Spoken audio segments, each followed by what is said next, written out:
നമസ്കാരം. ഇന്ന് 2025 ജനുവരി 30 വ്യാഴം. ദേശാഭിമാനി മുഖപ്രസംഗം. അവതരണം രമ്യ മനോജ്. കൊലവിളിയുമായി വീണ്ടും KSU. കാലിക്കറ്റ് സർവകലാശാല ഡിസോൺ കലോത്സവ വേദിയെ അക്ഷരാർത്ഥത്തിൽ കൊലക്കളമാക്കാനുള്ള ആസൂത്രിത നീക്കമാണ് കഴിഞ്ഞ ദിവസം തൃശൂരിലെ മാള ഹോളി ഗ്രേസ് കോളേജിൽ കണ്ടത്. ഇരുമ്പുവടികളും മാരകായുധങ്ങളുമായി KSU സംഘം SFI പ്രവർത്തകർക്ക് നേരെ നടത്തിയ ആക്രമണത്തിന്റെ ലക്ഷ്യം മറ്റൊന്നായിരുന്നില്ല.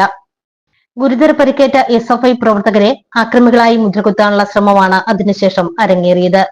കൊലയാളികളെ വിശുദ്ധരാക്കാനുള്ള വലതുപക്ഷ മാധ്യമങ്ങളുടെ പിന്തുണ കൂടി ഉറപ്പിച്ചാണ് അക്രമി സംഘം ക്യാമ്പസിൽ തമ്പടിച്ചതെന്നും വ്യക്തം. ഡിസോൺ മത്സരത്തിനിടെ ഉണ്ടായത് ഇരു വിഭാഗങ്ങൾ തമ്മിലുള്ള സംഘർഷമല്ല, KSU ആസൂത്രിതമായി നടത്തിയ വധശ്രമമാണ്. ആക്രമണം ആരംഭിച്ചത് തൊട്ട് ആംബുലൻസിൽ രക്ഷപ്പെട്ടതുവരെയുള്ള സംഭവങ്ങൾ ഇത് വ്യക്തമാക്കുന്നു.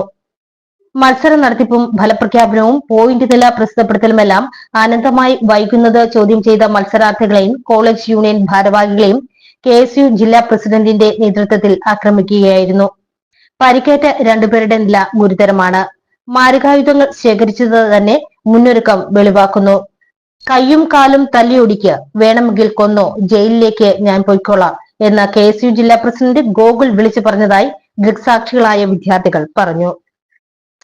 കലോത്സവ വേദികളെ കലാപഭൂമിയാക്കുവാൻ KSU ശ്രമിക്കുന്നത് ഇതാദ്യമല്ല. Thrissur government college union general secretary RK കൊച്ചനിയനെ KSUക്കാർ കുത്തിക്കൊന്നത് കാലിക്കറ്റ് യൂണിവേഴ്സിറ്റി കലോത്സവത്തിന്റെ സംഘാടക സമിതി ഓഫീസിൽ വെച്ചാണ് 1992. ഇതിനു മുമ്പും ശേഷവും പലവട്ടം കലാലയങ്ങളെ KSU ചോരയിൽ മുക്കി. കലോത്സവങ്ങൾ നടത്തുന്നതിലെ പിടിപ്പുകേടുകൾക്ക് മറയിടാൻ അക്രമം അഴിച്ചുവിടുന്നത് അവരുടെ പതിവ് ശൈലിയാണ്. ഡിസോൺ കലോത്സവം സംഘാടനത്തിലെയും ഫലപ്രഖ്യാപനത്തിലെയും പിഴവുകൾ ചൂണ്ടിക്കാട്ടിയവരെ ഇരുമ്പുവടിയും കസേരകളും ഉപയോഗിച്ചാണ് സംഘാടകർ ആക്രമിച്ചത്. ഏകപക്ഷീയ ആക്രമണത്തെ SFI KSU സംഘർഷം എന്ന നിലയിലാണ് മാധ്യമങ്ങൾ അവതരിപ്പിച്ചത്. ക്യാമ്പസുകളിൽ കൊലക്കത്തിയുമായി എത്തുന്നത് ആരെന്ന് ചരിത്രം പരിശോധിച്ചാൽ മനസ്സിലാകും.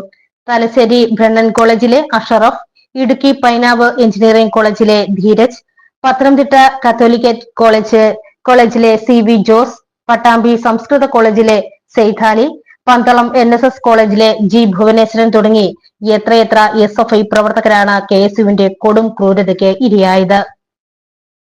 KSUവിനെ രക്ഷിച്ചെടുക്കാൻ ഡിസോൺ കലോത്സവ വേദിയിലെ KSUവിന്റെ ഏകപക്ഷീയ ആക്രമണത്തെ 3 മണിക്കൂറോളം നീണ്ട തെരുവുയുദ്ധമായാണ് മാതൃഭൂമി ചിത്രീകരിച്ചത്. മനോരമയാകട്ടെ ഉപകഥകളിൽ ഒന്നിനു കൊടുത്ത തലക്കെട്ട് SFI പ്രവർത്തകർ ഉപയോഗിച്ചത് ഇരുമ്പുവടിയും കല്ലും എന്നാണ്. KSU പ്രവർത്തകരെ ആശുപത്രിയിലേക്ക് കൊണ്ടുപോയ ആംബുലൻസ് SFI പ്രവർത്തകർ തടഞ്ഞു നിർത്തി അടിച്ചു തകർത്തു എന്നാണ് ആഖ്യാനം. ആംബുലൻസിൽ സഞ്ചരിച്ചത് പരിക്കേറ്റവരല്ല എന്ന് KSU നേതാക്കളുടെ സമൂഹ മാധ്യമങ്ങളിലെ പോസ്റ്റുകളിൽ നിന്ന് തന്നെ വ്യക്തം. ആംബുലൻസ് യാത്ര നോംസേഫ് ആണ് എന്ന് അടിക്കുറിപ്പോടെ KSU നേതാവും തൃശൂർ സെന്റ് തോമസ് കോളേജിലെ മുൻ ചെയർമാനുമായ എൽവിൻ പ്രൈസ് ഫേസ്ബുക്കിൽ ഇട്ട ചിത്രത്തിൽ നിന്ന് ആർക്കും പരിക്കില്ലെന്ന് വ്യക്തമാകും. ചിരിച്ചുല്ലസിക്കുന്ന 10 പേരുടെ ചിത്രമായിരുന്നു അത്. ഡിസോണിലേത് ഒറ്റപ്പെട്ട സംഭവമല്ല. ജനുവരി 23 കൊണ്ടോട്ടി EMEA കോളേജിൽ നടന്ന ഡിസോൺ കലോത്സവത്തിലും SFI KSU സംഘം SFI പ്രവർത്തകരെ അതിക്രൂരമായി ആക്രമിച്ചു.